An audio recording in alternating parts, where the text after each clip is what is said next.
El Pacto Dominicano por el Agua 2021-2036 fue firmado por el presidente y busca comprometer a sectores gubernamentales, académicos, universitarios, ambientales, municipales, empresas privadas, organismos regentes y partidos políticos para que juntos trabajen por el recurso hídrico, que es vital y es escaso. Además, dicen que no es suficiente en el país. Esta noche recibo a Gilberto Reynoso, que es director del Gabinete del Agua, y a Eleuterio Martínez, que es ambientalista y presidente de la Academia de Ciencias. Buenas noches a los dos, ¿cómo están? Buenas noches, gracias Muy buenas por la invitación. noches, muy buenas noches, Yulisa. ¿De qué se trata el Pacto por el Agua y qué lo origina? Bueno, el pacto trata de hacerle frente a la situación que tenemos con los recursos hídricos del país. Estamos en un momento de inflexión, ¿no? O actuamos o pagamos la consecuencia. Ese, en resumen, en una frase muy resumida, pone en evidencia la situación que tenemos con los recursos hídricos en República Dominicana para todos los usos.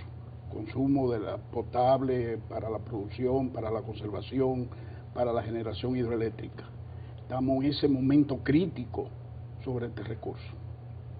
Señor Eleuterio. Gracias, Yulisa. Nosotros hacemos una mirada más del campo de la ciencia, por decirlo de alguna forma, de que el recurso más valioso, el recurso sin el cual no hay desarrollo, el recurso sin el cual no hay futuro.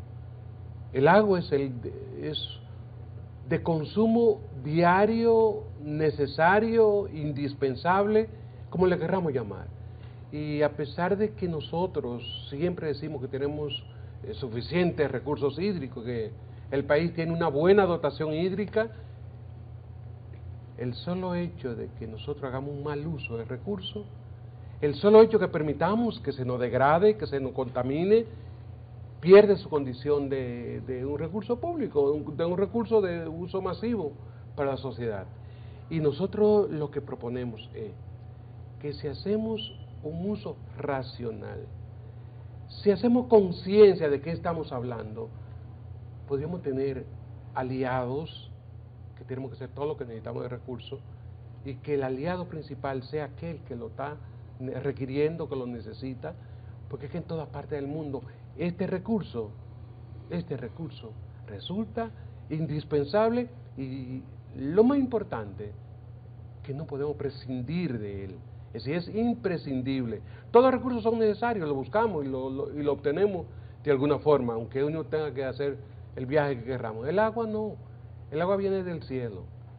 Y si no hay una alfombra que la recoja y nosotros la podamos administrar, vamos a tener siempre problemas. Y la idea es que todo aquel que está haciendo uso del recurso del agua lo haga con responsabilidad. Se dé cuenta de que de él fundamentalmente depende de que ese recurso en gran medida esté disponible. ¿Cuál es la diferencia entre el Pacto del Agua y la Ley de Agua? El pacto es un conjunto de compromisos que asume o que debe asumir la sociedad, no solamente los estamentos de gobierno, sino la sociedad en su conjunto. Compromiso. La Ley de Agua regula el recurso o pretende regular el recurso. Recursos en sus diferentes manifestaciones y establecer los procedimientos, los métodos, jerarquizar los recursos a nivel nacional. Es una diferencia muy clara entre los dos, una frontera muy clara entre el pacto, que es un conjunto de compromisos, y la ley que regula el recurso. Eleuterio, en su opinión, desde el punto de vista ambientalista. Primero que tenemos todavía la ley que rige para República Dominicana para el agua, viene en los años 1960 y tanto. Es decir, ¿cómo nosotros podemos pensar que hace ya casi un siglo tenemos una norma, se va a adaptar a las condiciones en que estamos ahora? Aquella vez cuando comenzó a regir la ley de agua, ¿cuántos habitantes tiene República Dominicana? 1 millón y pico de habitantes. Hoy somos 11 millones de habitantes. ¿Sí? La norma ahora tiene que ser lo más adecuada, lo más consecuente con la realidad que está viviendo el país. Y el agua, como te decía, fundamentalmente viene del cielo, y si viene del cielo tiene que haber una alfombra que la recoja que en este caso la gran alfombra hídrica dominicana se llama la Cordillera Central.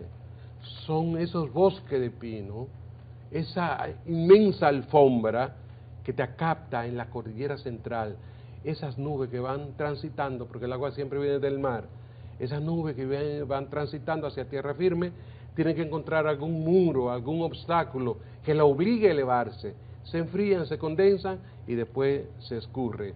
Ese fenómeno silencioso, inadvertido, solamente se da en la Cordillera Central, o digo, se da fundamentalmente en la Cordillera Central. Por decirlo, le decimos la madre de las aguas, porque es que la mayor parte de las fuentes hídricas, las arterias hídricas que tiene República Dominicana, un Yaque del Norte, un Yuna, un Yaque del Sur, un Jaina, un Nizao, todos esos ríos vienen de la Cordillera Central. Y en este caso, una ley de aguas tiene que estar orientada al lugar donde se produce el agua, o donde se capte el agua, donde se almacene el agua, porque la mejor presa es el bosque. La única presa que no se te va a colmatar, que no se te va a dañar, que no va a perder una función, siempre será el bosque.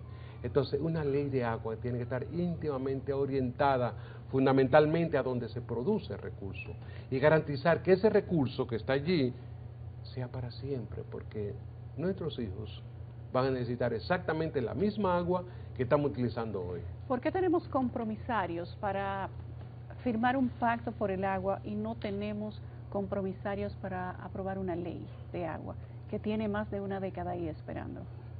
Ambos conceptos tienen compromisarios. Lo que pasa es que en la ley, por la misma complejidad de la ley de agua, hace que los compromisarios sean un poco más, son mucho más, pero más difíciles de reunir, porque vienen ahí los intereses particulares de los grupos, de los partidos, sectores de la sociedad que uno piensa de manera diferente. Por eso en el pacto, bueno, que tomó un año todo socializar el contenido, poner toda esta gente de acuerdo, pero viendo los compromisos que son diáfanos, claros, los 38 compromisos establecidos en el pacto, fue mucho más fácil agrupar, intervenir y hacer participar unas 1.300 personas representando a diferentes organizaciones en todo el territorio nacional. En el pacto se arrancó a nivel de Santo Domingo, primero con reuniones con los partidos políticos. Tuvimos 3 encuentros con representantes de los partidos políticos, con las universidades y con los medios de comunicación. Y ahí se recogieron todas las opiniones, y luego con ese escenario pasamos entonces al territorio de la provincia y caminamos toda la provincia del territorio nacional con una buena participación, sabe que no es igual los problemas que tiene el agua en la región este del país que las que tiene en la región central, en el Yuna o en el Yaque del Norte. Entonces, pero fue más fácil, ¿no? Porque ellos se veían más representados, los asistentes a estos encuentros. Con la ley de agua es un poco más difícil tener escenario de debate y entran los elementos de carácter político también en la ley y hace un poquito más compleja la discusión y arribar a resultados finales. Señor Eleuterio, ¿cuál es la condición del país en materia de agua en este momento? ¿Por qué tenemos que arribar a un pacto por el agua si todo estuviera bien, que parece que no lo es? Y si sabemos que no están bien las cosas para el país en materia de agua, ¿por qué no tratar de que se firme la ley, que se supone que va a regular no solo las fuentes, sino los métodos de aprovechamiento, los métodos de cobro, los métodos de protección? Hermoso, hermoso. Es la introducción, porque es cierto, ¿para qué firmar un pacto si podemos tener una ley? Justamente porque el pacto implica compromiso. El pacto es que hicimos conciencia de una realidad y esa realidad es que todos tenemos que ponernos de acuerdo. Fíjate una cosa, cuando hay un producto que no es sustituible, cuando los plátanos se ponen caros, tú pides batata, yuca, lo que sea. Cuando la energía limpia que queremos, que aspiramos, no aparece porque es muy costosa la energía solar. Tenemos energía térmica o tenemos energía, es decir, tú tienes muchísimas alternativas. Cuando hay un producto que tiene una demanda inelástica que es todo el tiempo tú estás consumiendo agua todos los días, y entonces esta no tiene sustituto. Porque que tú tienes, para todos los demás recursos que son vitales, tú tienes sustituto, el agua no. Cuando eso es así, el negocio es perfecto, tú vas a vender todos los días. Es decir, los intereses económicos que se mueven alrededor del agua son las que nublan todo el escenario. Sí. Nosotros queremos, y por eso hemos participado como Academia de Ciencia, de que hagamos el ejercicio más simple, más elemental, que la sociedad se dé cuenta de que hay un recurso que es suyo, que le pertenece, que nadie debe apropiarse de él, que tiene que ser un recurso público, y de hecho el mismo Pacto del Agua así mismo lo establece, que es un bien público. Es un bien público, indica que nadie se va a apropiar de él y nadie debe hacer negocio con él, porque eso es negociar con la vida no se negocia. Entonces, lo del pacto, como lo hemos visto en la academia, es que es un recurso que tú tienes que hacerlo comprender a la gente, que eso es suyo, que eso no es de nadie, y que usted puede acceder a él usando su propia inteligencia, su propia capacidad de comprensión de la realidad en que está envuelto, y que usted y su familia pueden hacer lo indispensable para que el recurso esté presente, porque lo primero es que el recurso exista, porque si no existe, hay serios problemas.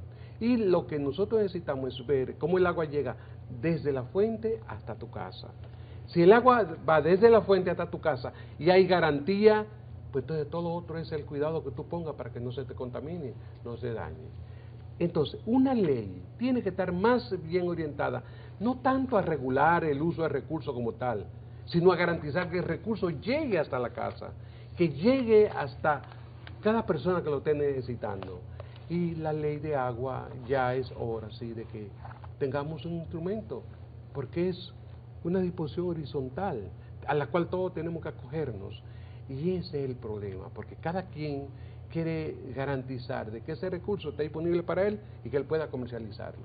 Y vender y hacer campañas de todo tipo, porque el agua que estamos comprando ahora, que te venden en los colmados, los botellones y todas esas cosas, a veces unos botellones que están a pleno sol el día entero, esa agua a veces está 10 veces peor que el agua que tú vas consumiendo abriendo la llave. Eso nadie se lo explica a la población. Nadie entiende eso. Por ejemplo, el agua, yo te pongo el caso de San Cristóbal. San Cristóbal, a pesar que deriva 1 metro cúbico de la que viene para acá, para Santo Domingo, pero te llega agua de La Toma es un balneario que está muy próximo. Es agua de primerísima calidad, porque te viene filtrada todo el tiempo por debajo de la tierra, es agua que brota de manantial, es un agua estructurada. Que no tiene microbios. Puede que tenga microbios, no es que no tenga microbios. Lo que es el agua vital, el agua viva, el agua que va a asimilar el cuerpo, el agua que viene con los nutrientes, con los minerales que tu cuerpo necesita. Porque tú tomarte un agua muerta, eso indica que no tiene microorganismos y nada, porque el problema no es los microorganismos, son los microorganismos que son patógenos, los que te van a causar enfermedades. Siempre hay organismos. No hay forma de tú eliminar las bacterias y los microorganismos que son propios del agua. Eso no hay forma de eliminarlo. No hay forma. No, porque esos son los que te van a dar la vida. Y entonces, ¿qué es lo que nosotros tomamos de los botellones, de la botella? Agua sin nada, sin patógenos, ni microorganismos, que no ni tiene minerales, nada. Un agua no mineralizada, y es un agua, como decía Eleuterio, es un agua muerta. Es diferente al agua, por ejemplo, de su suelo, que tiene cargada de sus minerales, enriquecida, básicamente. Lo único que pasa es que en el territorio nacional, esa agua, que en su condición natural es excelente, pero por la falta de infraestructura, de mejoramiento de las aguas residuales, entonces contaminamos esa agua de excelente calidad. En el camino. En la fuente donde está. Ah, se contamina en Se la fuente. contamina, claro. La descarga de aguas residuales, que sí está cargada de patógenos, todo tipo de bacterias, que la tenemos todos en el organismo, ¿no? Pero encapsulada, ¿no? Cuando una bacteria de esta se escapa de su sitio donde todos la tenemos, Entonces tiene un tipo de manifestación diferente. Y por eso el agua, las aguas residuales descargadas en cuerpos de agua de buena calidad, degradan su calidad. Ese es uno de los grandes desafíos que tenemos como sociedad, que apenas estamos tratando entre un 9, un 10, un 11% de todas las aguas negras o aguas residuales que se generan en nuestros hogares. Y esa agua tiene una capacidad de 1 litro contaminar 8. Un litro de agua contaminada contamina 8 de agua buena. Y para recuperar esos 8 litros de agua buena necesitamos 11 de agua buena. Sí, una proporción difícil de cumplir una vez se da el proceso de contaminación. Por eso es necesario las inversiones. Uno de los grandes desafíos que tenemos en materia de agua son las aguas residuales, porque son las aguas que impactan la salud de la población. Esa degradación hace que el costo de darle salubridad o salud a la población en los hospitales públicos, en el Robert Reed, a los niños, sea un elemento que está afectando mucho a la sociedad dominicana.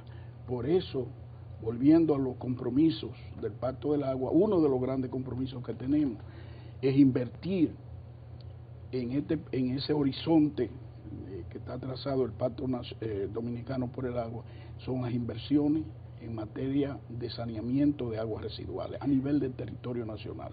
Aguas residuales. Vamos a ver a dónde van las aguas residuales, qué es lo que plantea el pacto que se va a hacer con ellas, en cuánto tiempo, y además cuáles son los puntos de interés que tiene este llamado Pacto por el Agua 2021-2036. Tenemos que hacer una pausa que va a ser breve, pero al regreso yo quiero que ambos nos hablen de cuál es el contenido de este pacto, porque pacto, pero en el centro, ¿qué es lo que dice realmente el pacto? ¿Cuáles son los puntos principales?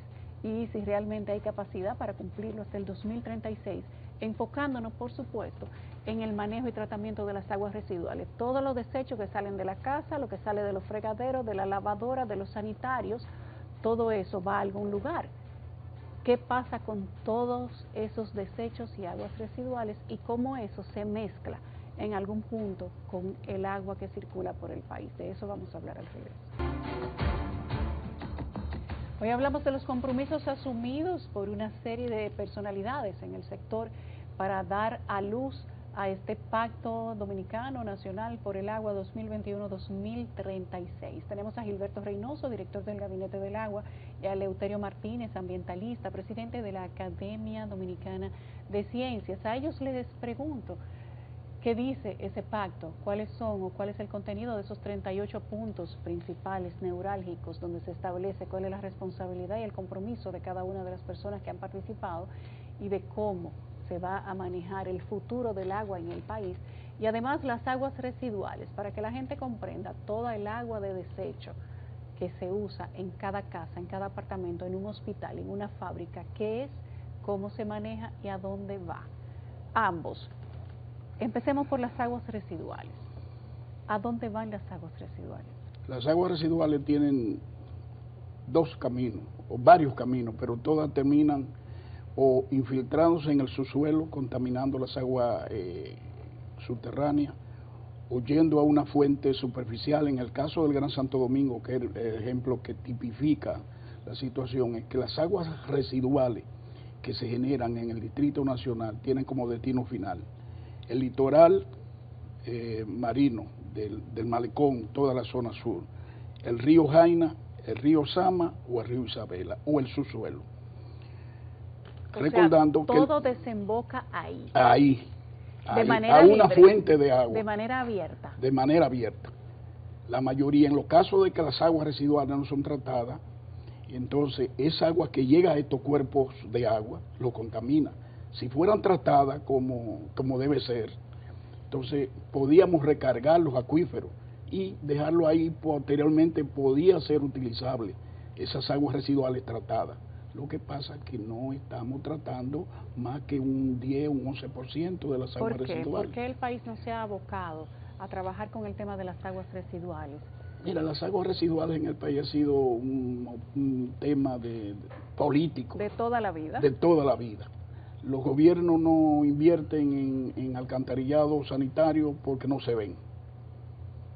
Abren zanja, entierran tubos y después dicen, pues la población no se dio cuenta que hicimos una inversión de tantos millones para hacer captar las aguas residuales o plantas de tratamiento. Ese es el principal elemento que hemos tenido históricamente en República Dominicana, que no, los gobiernos no se han preocupado en invertir en un elemento tan crucial para el desarrollo, para la salud, para el crecimiento económico, para el equilibrio ambiental de este hermoso territorio que se llama República Dominicana. Ese es el elemento fundamental.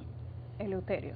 Sí, es que Río Sama, Río Isabela, Río Jaina son colectores de aguas negras. Es decir, unos ríos donde debía circular el agua realmente que son descargas lo que llegan.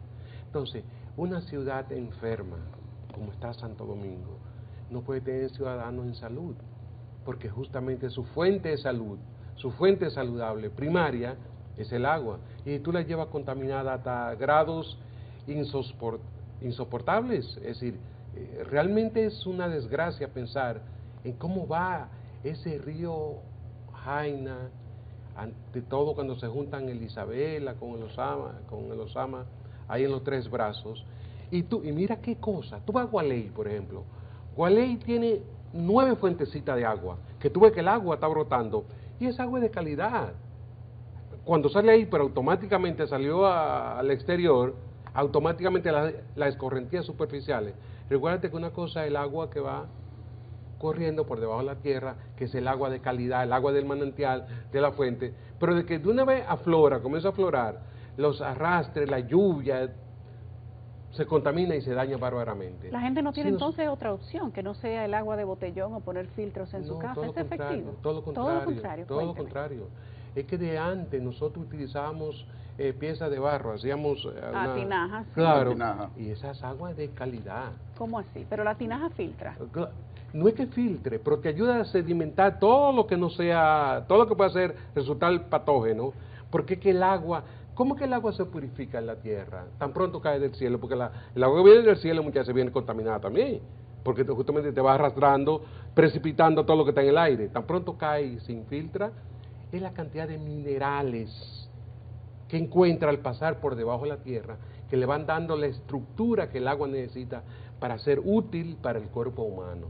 Fíjate qué cosa, que la naturaleza es un laboratorio perfecto. Tan pronto el agua es lluvia, no importa lo contaminada que pueda caer, automáticamente se introduce en el bosque o se introduce la raíz de los árboles y la misma estructura de la composición de los minerales por donde ella va transitando, le devuelven toda la calidad, le dan el potencial, la fuerza la energía que necesitan para llevarla al organismo. Entonces, ¿qué podríamos hacer?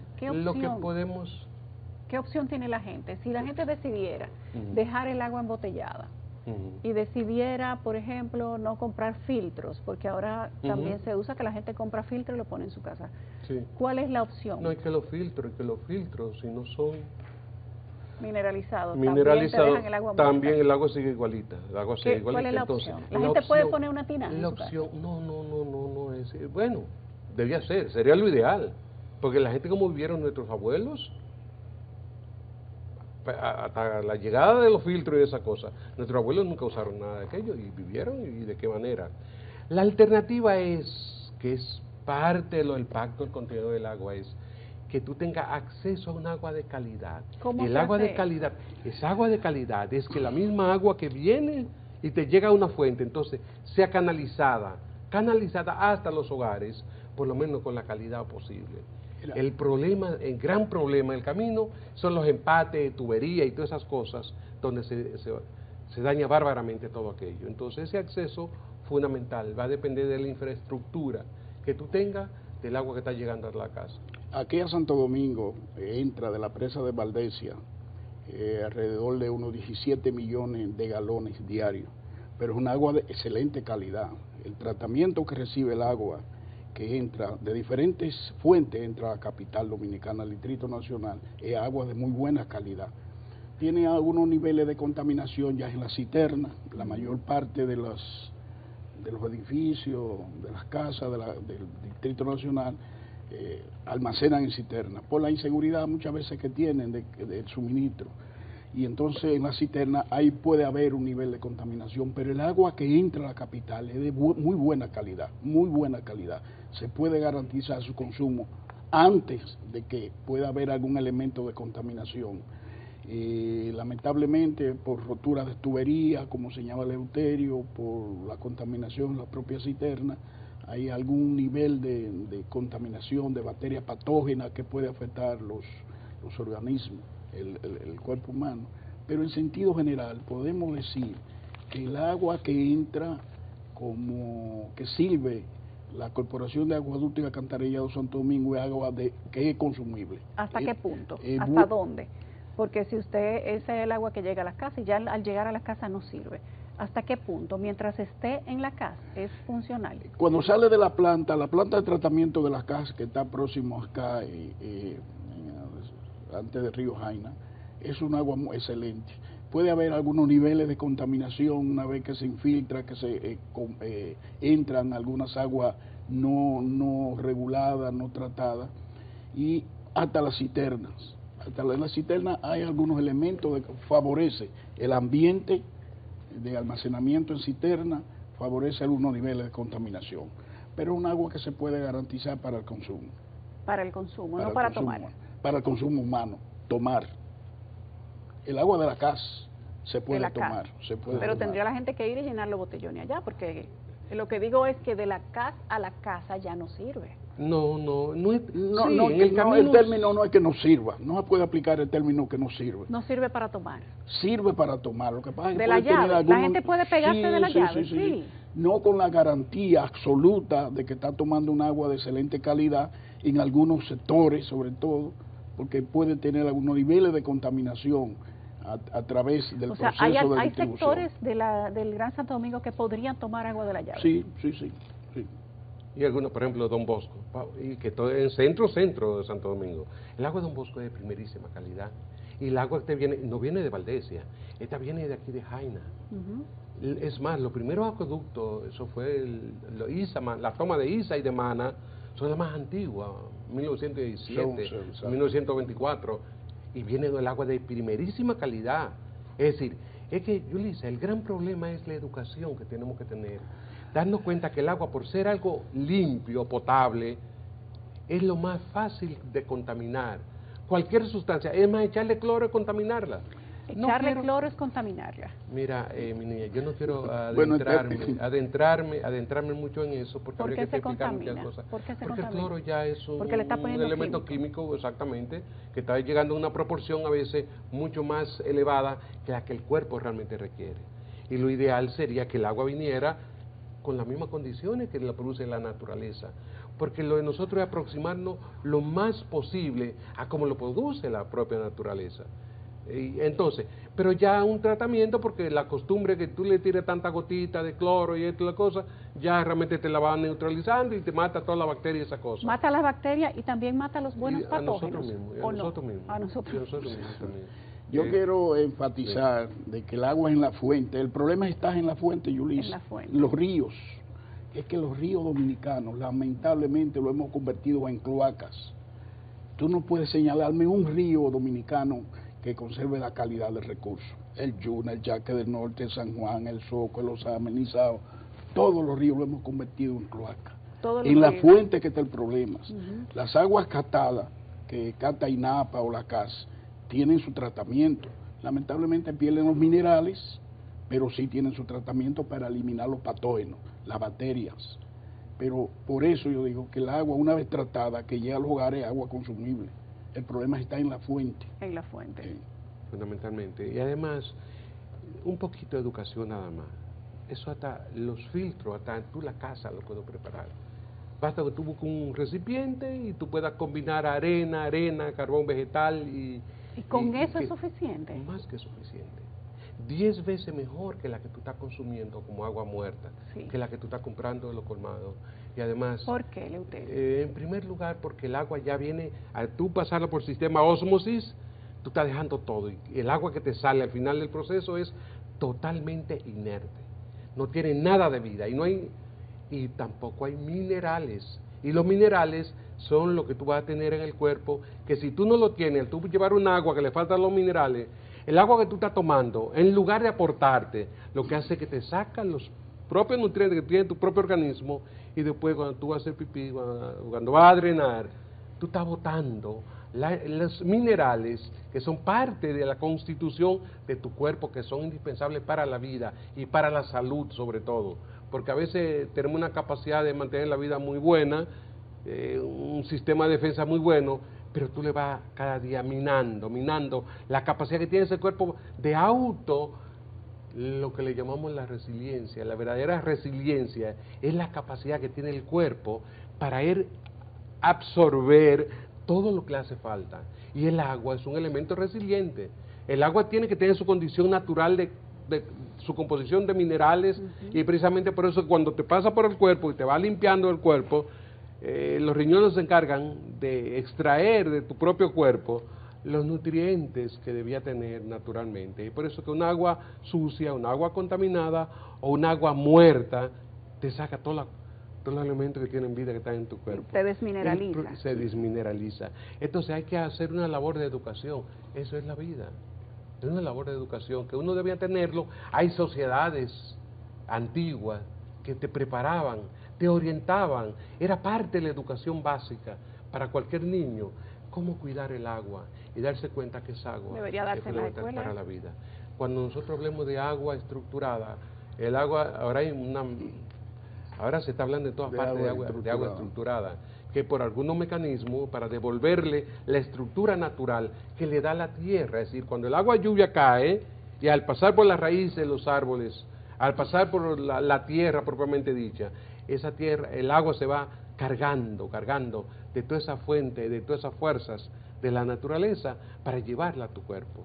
Uno apropiarse de eso es apropiarse de la vida. Pues porque mire, la vida no dieron agua muerta. es una óyeme, si la tierra no hace una transfusión. Muerta desde el punto de vista de los minerales. Sí, porque de botellón. Pero ausente de patógenos, de bacterias sobre todo. No muerta totalmente. Totalmente. Sí. Yo Y quisiera la gente dice, abundar un poco en el tema de la educación, porque sin educación no vamos lejos. No podemos desarrollar un país donde las nuevas generaciones no entiendan que el problema básico en este tema del agua que hablamos está en nuestra cabeza. El principio del Pacto Nacional del Agua está sobre un principio que dice el futuro del agua no se predice, se construye. ¿Se construye cómo? Comenzando con la educación a los niveles básicos de la escuela primaria, secundaria, que el joven, que el niño dominicano entienda que de la calidad de recursos, la calidad de recursos puede ser afectada, él puede ser un elemento que afecte, que degrade la calidad de recursos. ¿Cómo? Tirando plástico, descargando en la fuente de agua, contaminando la fuente de agua. Todo ese proceso es un proceso de educación que debemos llevar en todas las escuelas. Yo creo que una de las cosas que nos falta en la educación primaria y secundaria es la cultura del agua. Cultura del agua. Cultura del agua. Vamos a quedarnos con eso. Es necesario tener cultura del agua en el país. Hemos hablado del Pacto Nacional del Agua 2021-2036. Déjeme ver la portada del libro para que la gente la vea cuando la conozca. Del libro donde se recopilaron los 38 puntos de interés que se firmaron en ese Pacto Nacional del Agua. Aquí está, mírenlo aquí. Mírenlo ahí. Gilberto Reynoso, director del Gabinete de Agua, y Eleuterio Martínez, ambientalista y presidente de la Academia de Ciencias, han sido mis invitados de esta noche. Gracias a los dos. Ojalá y que la gente saque algo de esto, que se quede con lo que ustedes dicen, la educación, que la gente vuelva a su tinaja, porque parece que eso funciona, y que dejen de beber agua muerta. Así es. Gracias a los dos, qué gusto tenerlos esta noche. Y a ustedes nos despedimos a propósito de agua, nuestro video de cierre sobre varios perritos que se sienten calor y se unen todos juntos y al mismo tiempo para nadar en una piscina.